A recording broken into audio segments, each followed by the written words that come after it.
यूक्रेन पर रूसी हमलों का सिलसिला लगातार जारी है। तकरीबन 3 महीने से जारी रूस और यूक्रेन के दरमियान जंग में दोनों ममालिक के हजारों फौजी हलाक हो गए हैं। कई बुलंद दुबाला इमारतें तबाह बर्बाद हो गई हैं। यूक्रेनी सदर वोलोदिमीर ज़ेलेंस्की ने अपने एक ताज़ा बयान में कहा कि रूसी हमलों में 1800 से ज़ायद तालीमी इदारे तबाह हो चुके हैं, लेकिन बहुत जल्द उन्हें बहाल कर लिया जाएगा।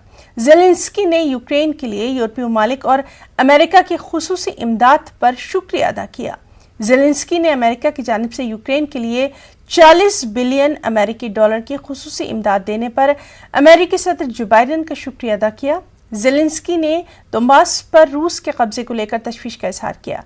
यूक्रेनी सदर ने कहा कि दोंबास को किसी भी सूरत में रूस के कब्जे से वापस लिया जाएगा।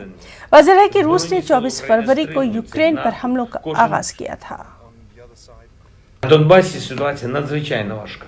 Як і в попередні дні, російська армія намагається наступати на Слов'янськ і Сєвєродонецьк.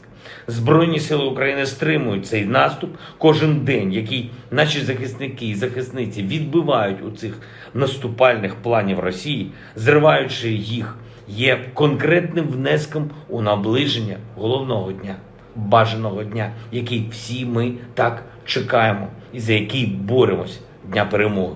І я хочу нагадати, що за час повномасштабної війни російська армія зруйнувала вже 1873 заклади освіти. Це колосальний масштаб втрат. Але коли з тобою об'єднана Європа, американське лідерство і весь вільний світ,